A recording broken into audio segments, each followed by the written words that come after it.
So welcome back to Master Learn, where we cover all topics education, but education at a different frequency.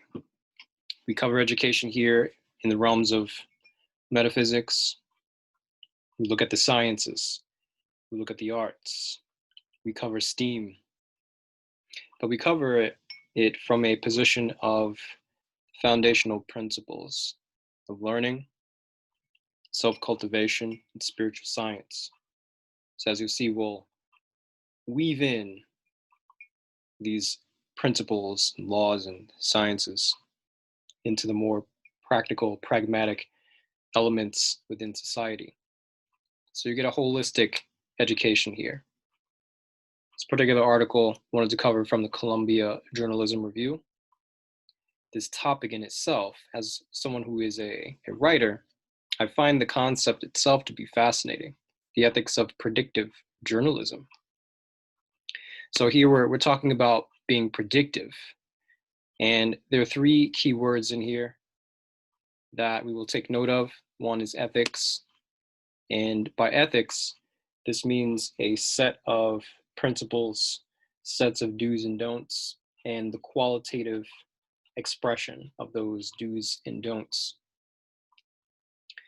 Some may argue, should we have ethics? Ethics actually is contrary to I do whatever I want to do anything kind of mindset or attitude. Because if we just do anything, and then there are no benchmarks, there are no measurements for the scales of our actions, the scales of our thoughts, then how do we weigh?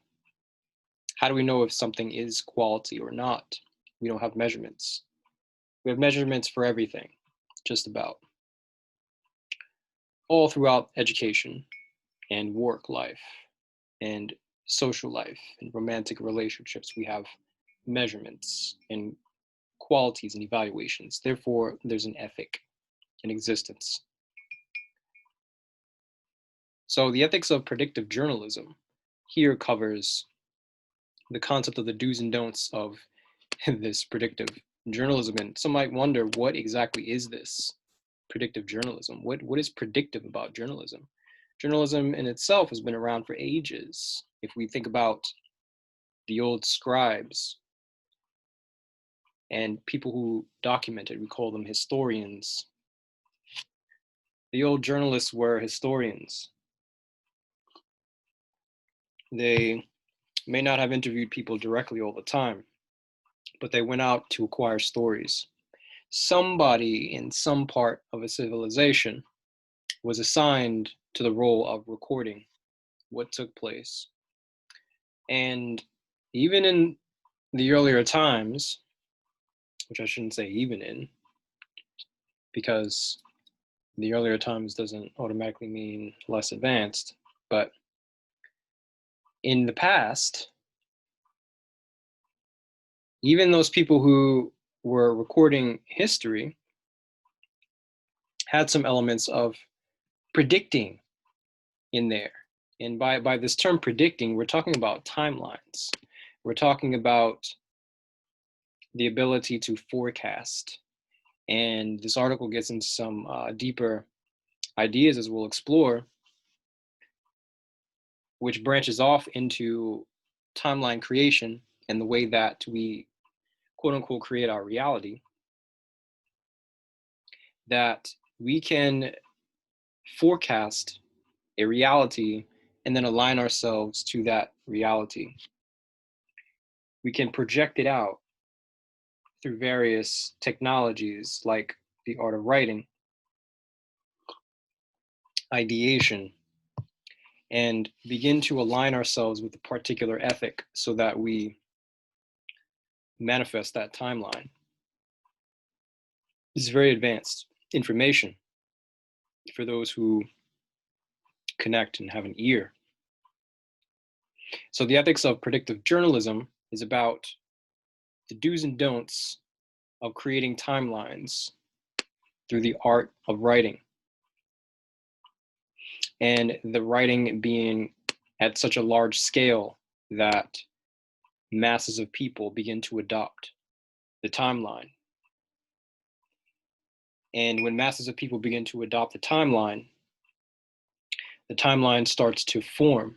And those people who do not fall in line with that timeline are moved out of that timeline and into another timeline.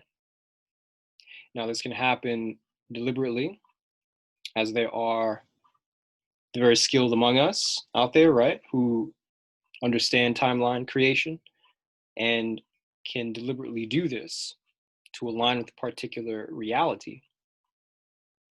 And then you have people who are more susceptible because of not knowing the knowledge of timelines, that this stuff is even possible.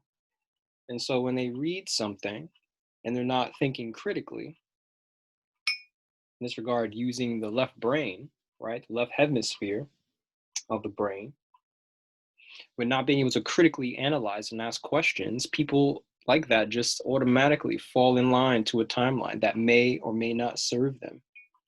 This is very dangerous. So UNIVAC, the first general purpose digital computer, was put into production in 1951. This article says by 1952, journalists at CBS were already using it to predict the outcome of the presidential election based on early vote returns. They even featured it live on air, so you get to see the recording here, which is posted on YouTube. And we see this all the time with statistics, right? Data, we see it with our current election processes, where we think one particular candidate might win because of what the current information looks like and where the trends may go. And the way that the journalists write and the way that the commentators speaking words and bringing realities into existence, or making an attempt to, these are all creating timelines, and people will either sway into alignment of the timeline or will choose not to, depending on the level of discernment. Almost 70 years later, as this article says, journalists are still at it. In the past decade, the early successes of Nate Silver and his site 538 have helped solidify data-driven election prediction as an important, even expected product from major newsrooms. An expected product. Note the word here, it's a product. Right? This is something that people are organizations are deliberately designing, because on some level, they may not have knowledge of the whole metaphysics of it, but they understand on some level that you can sway masses by framing word power in a certain way. That's still talking about timelines. We've also seen predictive data journalism, the article continues, applied to a growing array of other topics, from sports to culture to business. And see, we can expand that, right? This can go on and on and on. Predictive data journalism. The New York Times recently published an interactive model exploring how much worse the novel CV could get in the absence of swift action, right? And you can click on that if you find this article, click on that and explore that model about how the current situation with this imbalance floating around, and you can apply this technology of predictive journalism to what is occurring today with that as well. And you make your own critical analysis. I won't go into that here. And yet, a recent study found that only 5% of data journalism projects have some kind of projective outlook and eye on the future. As predictive journalism expands beyond its roots in elections into a variety of other social domains, what should journalists be thinking about to use it ethically in their practice? Knowing the power of it, right? Knowing that when you write something, and mind you, if we go into this writing, we see words all over the place. There's even an entire domain of it called copywriting, where people can be very highly compensated for the ability to put words in a certain way. That's all called copy when it's used to provoke an action within someone, right? Motivating them to take action. Typically, it's to buy a product or service for business. But The art of writing is a deep, practical, scientific, mystical art. It is one of the oldest forms of creation in existence. So we see writing all the time, but because it's so available and because it's more commonplace, this time period, it appears that we kind of take it for granted that reading a sentence is actually shaping how we perceive the world. It's creating thought forms. And one of the only ways to, aside from images, the only other way really to project an expression that comes from us is through language, through words. It's either words, sounds, quite possibly, or images. So how we form these words, how we form the sentences, and also the tonality, right? So the energy or the power behind the words has the capability of shaping our reality. It's not that it has the capability, really, it is shaping our reality at all times. As I speak these words and as you listen to them, it is shaping certain ways of perception. Now, that's creating a perception and timeline for you in how you see the world and yourself in it. And it also challenges you to agree or disagree, to think about whether you agree or disagree. This is all happening just through the power of words. I'm not even near you, but because you can hear this and you understand the words, how you understand the words is shaping the reality. It's really deep. Predicting aspects of social life is quite a different challenge from, say, forecasting the weather. Weather predictions don't have to take into account the idiosyncratic behavior of individuals who make their own choices, but are also subject to influence. And you may have observed this, I've observed it as well with some weather people. I won't say what news stations, but some of them are quite casual in describing how the weather's turning out for the day. Now, someone may say, for example, oh, it's going to be really nice out today. Now, that's not telling me anything really. It's generalized, whereas there's no data. It's not telling me what the degrees are or what the humidity percentage is. It's just telling me that this person's saying it's going to be a nice day outside, right? That's not really giving me much qualitatively. But in my mind, I am imagining what a nice day would look like for me. So even though it's not as precise in terms of a weather forecast or how I would think a weather forecast would be, I'm projecting in my mind what a nice day would be. And I am now expecting the day to be nice because that weather person said it's going to be a nice day, if I'm not thinking critically. This creates a new ethical dilemma for journalists who must reckon with how their news organization's behavior, publishing or framing information in particular ways might influence how predicted events unfold. We're talking about, again, folks, we're talking about timelines. We're talking about the power of creating realities and wiping out other realities and causing masses of people to adopt particular timelines. Underneath this very basic article from, where is this from? Where's this from? From Columbia Journalism Review, right? Hidden underneath this article is some very deep metaphysics, right? And science of light and time creation, for those who can see. So might influence, publishing or framing information in particular ways might influence how predicted events unfold. Imagine the power of that if you're very good, very skilled at it. Consider the potential impact of election predictions in 2016, many of which had Hillary Clinton as the clear favorite. And we saw quite a bit of that predictive journalism technology being used. In some ways, it was almost guaranteed that she was going to win because she was a woman. It was guaranteed that she was going to win because she's a Democrat. It's guaranteed that she was going to win because she's a Clinton.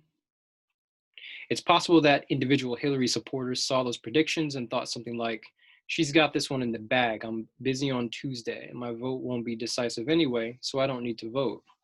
Quite possible that the predictive technology that journalists were using backfired in this way, where it made people a bit lackadaisical, didn't think they needed to vote because other people would take care of it, right? It's automatically going to happen based on the predictive trends. According to one study, this says election predictions may indeed depress voter turnout, depending on how those predictions are presented to people. Again, we're going into this timeline creation, right? And shaping of reality, how those predictions are presented to people. So the information here, even though it may have been factual that Mrs. Clinton could have been the clear favorite, how that information was presented, it wasn't presented according to the way things turned out. It wasn't presented in an objective way. It wasn't presented with clarity. It was projected with bravado and favoritism and pride, which that pride has fallen. The important point here is that the act of publication may create a feedback loop that dampens or amplifies, as very important here, right? Dampens or amplifies because it's not about the technology itself being negative. It is about the user and how the user deploys the technology, the likelihood of something actually happening. News organizations that publish predictions need to be aware of their own role in influencing the outcome they are predicting. I would wager from this particular statement, I agree, but I think that some organizations are very well aware of their role in influencing the outcomes they are predicting and are doing exactly what they may intend to be doing, which is trying to sway and have people follow certain timelines. Of course, publishing a prediction about a sporting event may influence behavior, as in betting, that affects individuals but doesn't rise to the level of affecting society, while an election or public health prediction could be far more influential. Very important space here. So we're looking at the scales of influence, the scales of the power of crafting the words in a certain way. It affects all levels of society. So as citizens and as emanations of light, we need to be with discernment at all times. Whether we find a favorite or not, we still need to be thinking critically and be capable of disagreeing with something, even if we do like it, right? We may find favor with it, but if it's not aligning to the timeline that you want, then that means you shouldn't be supporting it. It's really that simple. Because by supporting it, by moving forward with it, it puts you on a timeline that's not where you want to be. It doesn't have to be about elections or even public health. It could be something as simple as a college choice. What company to accept an offer from? If you got two offers from a job from two different companies, one's paying you more or offering to pay you more, but their culture, the company culture, you're a bit skeptical about. And you're trying to get on a timeline where you want to be an organization that values positive culture, uplifting culture, cares about people's character and such, then by going with the company that pays you more, you just put yourself on a timeline that's not getting you to where you want to go. It's really that simple. News organizations should be thinking carefully about how they expect predictions to be used by readers. Again, I think that they have been thinking very carefully, maybe up late nights, contemplating and pondering and scheming. How might a published prediction change individual behavior in the future? These are questions that we could be asking ourselves, right? Because it's not about just a published piece. It is about our language in daily life. It is about what we say to ourselves and to other people. It's about what we write in the journal. It's about the letters that we write to others. It's about the emails we might write to people at work. It's much more grounded than these larger scale situations that the article is describing. Journalists need to think through the social dynamics of their projections. Right? Huge push for what journalists need to do. For practical purposes, in daily life, I would just replace these words, right? Journalists with people, right? Everyday people, whether you're a spiritual aspirant or not, people in general. Think about the social dynamics of one's projections. Here's another example here that they wanted to illustrate. Let's look at a recent timely example through this lens, the Times piece on how much worse can the CV get in charts, and of course to increase attention and make some connections here to a particular way of thinking to the current situation with this imbalance. It says those charts depict the projected peak number of infections, the peak number of ICU cases, and the total number of deaths as a function of when and how severely interventions are taken. Interactivity allows the user to explore how an earlier, later, milder, or more aggressive intervention strategy might change those outcomes. This whole section here is talking about what? What is this talking about? It's talking about timelines again. Timeline creation. That's all it is.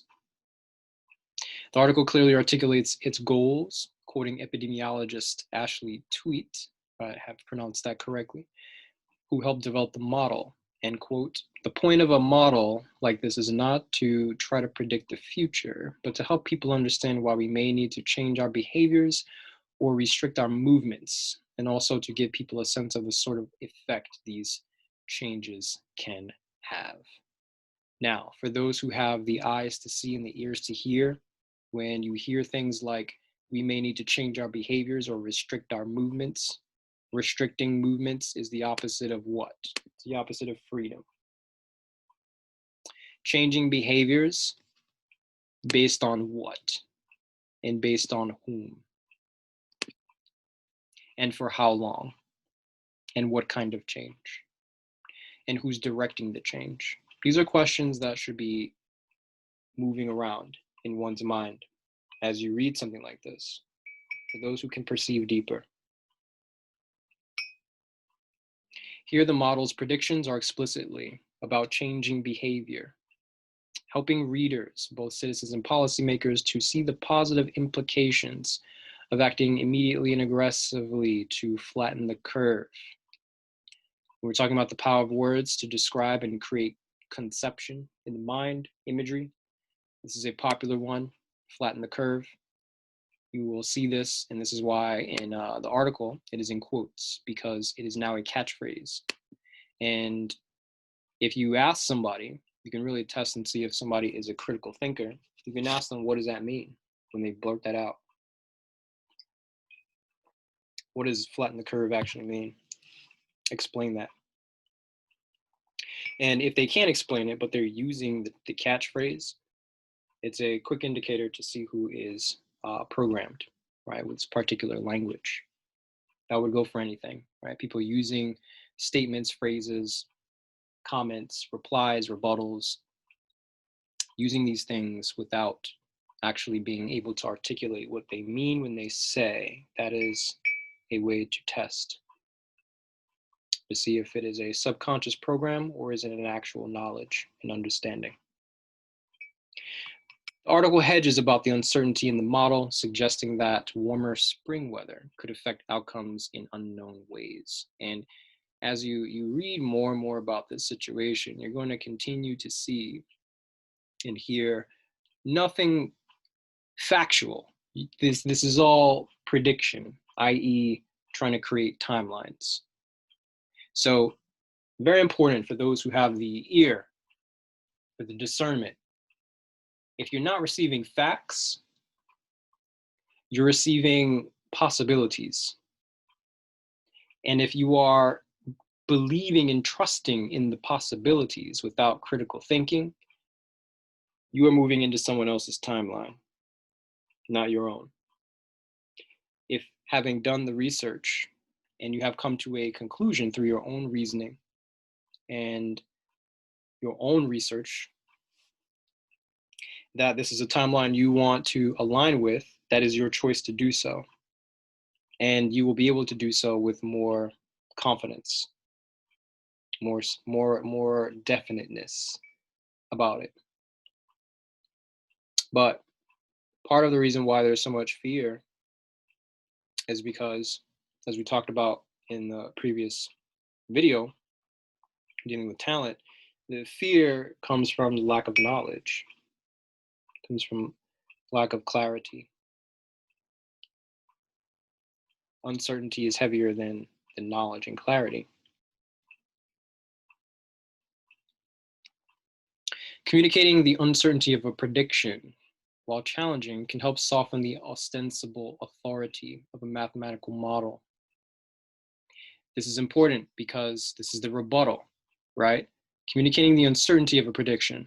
So while someone is projecting a timeline, especially for the masses and not themselves only, it is ethical to provide both perspectives, both the possible realization of that timeline, and the possibility that timeline might not manifest. It's important to give people the option for both, and then they make a weighed decision based on the information available. Conveying uncertainty can take various forms, including textual insinuations of contingency, confidence bounds on charts, explanations of probabilities, articulating multiple potential outcomes. So giving people or showing people multiple timelines, right? Not just one timeline. Because if we go a little deeper with this, we know that things are in superposition. If we to use a quantum physicist terminology, everything that has happened, will happen, has happened, will happen again, everything existing all at the same time. So it's not about really creating a reality. It's about knowing which reality we want to enter into because it already exists. And the timeline, the literal quote unquote line, the space between A and B is the timeline, is the experience that we go through to get from A to B. So here is a good point for recommendation for all of us who use words, and it's probably everyone here who's listening, especially when we are using a technology of like predicting things, writing for the public and such. It's important to articulate that there can be multiple outcomes, multiple realities. And based on the knowledge available, the information, the actions, all these things that are connected, as much as possible that people can gather in a given amount of time, leads to the possibility that one reality can manifest more than the other. Journalists need to develop more ways to do this well. The Times article could go further in examining the implications of the model's assumptions and in considering competing interests, individual liberty and freedom of movement, as we discussed earlier, the health of the economy, at varying levels of intervention. And while there is a fair degree of transparency in terms of how the model was parameterized, to say that correctly, a 1% case fatality rate was assumed, the authors could provide another layer of high fidelity transparency for the true wonks, meaning the glitches, the problems in being able to muster up that data. Now again, this is talking about large models and large amounts of information and large platforms that are promoting and projecting or predicting outcomes for large masses of people. But this is just as important for us in daily life, where we may not be doing a lot of data analysis to make a prediction. But when you say something to someone, like in the heat of an argument, if two friends are arguing and one person says, "You're never going to be successful in life," right? One friend tells that to another friend. They're angry at each other, and one says that, "You're never going to be successful." Now that's projecting the timeline on that other friend. One friend is trying to create a reality for that other friend just by making that statement. And more than just a statement, it's the energy, the energetics, the frequency that that individual is on when saying those words as well, delivering that impact. So in a state of heated anger, it is a trance state. And so being a trance state is a highly susceptible state to programming. So in the heat of an anger, the friend one tells friend two, "You're never going to be successful in life." Friend two absorbs that statement and the frequency, and then they cool off and they part ways. But friend two is up late at night thinking about what friend one said. It's implanted into the subconscious in that susceptible state. And so now, from that day on, even though inherently the friend two may not be thinking about that, it creeps up from now and then. And then all of a sudden, because it's in the subconscious, it starts to manifest in actions. It manifests in hesitating in opportunities. It manifests in decreased confidence. It manifests in weakened self-esteem, poorer self-image. And then all of a sudden, that reality is manifested. That person was put on a timeline from the moment they received that statement. Because of not having the knowledge of how to deflect, or fortify, or not getting into that super angry state. You see where the connections are. Although the accuracy of the model is only truly noble in retrospect, making the nuts and bolts of its process visible can at least help readers put predictions in perspective.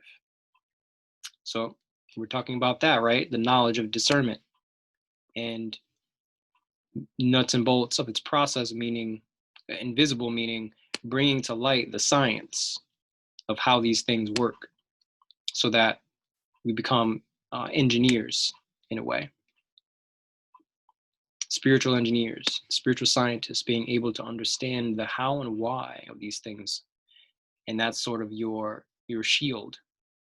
Because when you're aware, then you can block it. You know it's coming. You can dodge it because you can see it.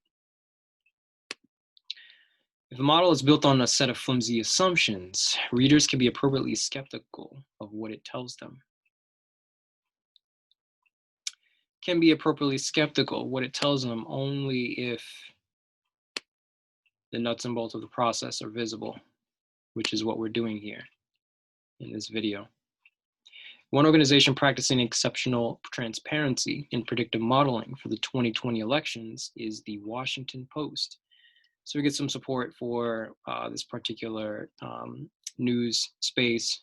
I don't lean one or the other.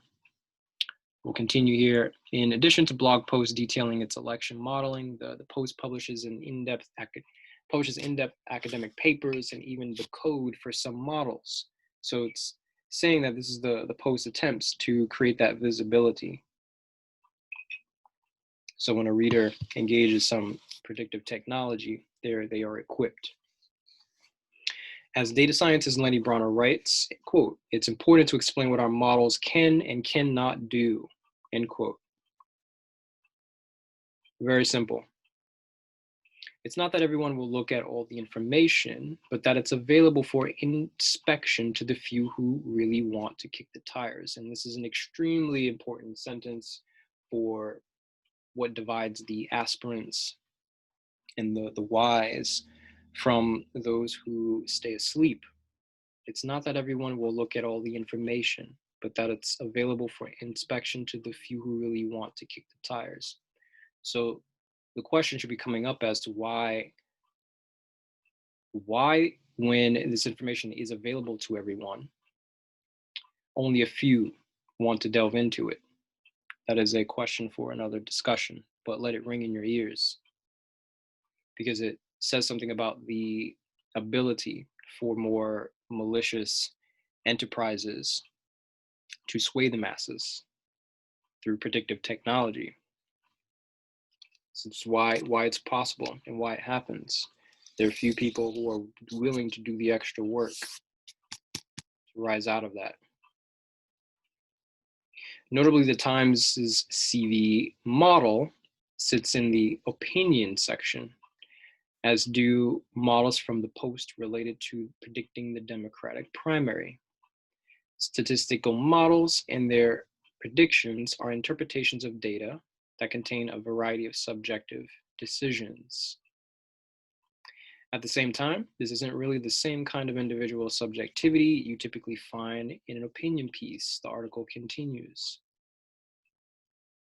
Careful modeling is closer to a form of analysis, a well-grounded interpretation based on evidence and data. So when we see this word analysis, right? Analysis is about dividing. Another word that's connected to analysis is science. Another that's connected to science is knowledge.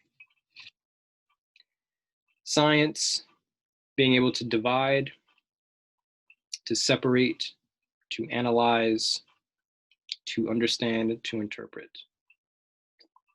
Not based on a whim, but as this article says, based on evidence and data. Evidence as in proof, data as in information. Says it right there. That is where the difference is between people who are getting swayed by predictive technology versus those who take the time to examine like a scientist. Additional transparency can expose the subjectivity in that interpretation, as can end user interactivity with some of the subjective modeling decisions or parameters. And then the article here just ends with, as predictions grow into and beyond their journalistic roots in elections, and we can dare say that predictive technology has already grown beyond elections. Transparency, uncertainty, communication, and careful consideration of the social dynamics of predictive information will be essential to their ethical use. And here's the last part here with the hope. We should expect the experiences of data journalists to coalesce into a set of ethical expectations and norms. Right? And even this sentence here is a bit predictive, right? We should expect the experiences of data journalists. And this is kind of a new term here. Instead of just being a journalist, a data journalist.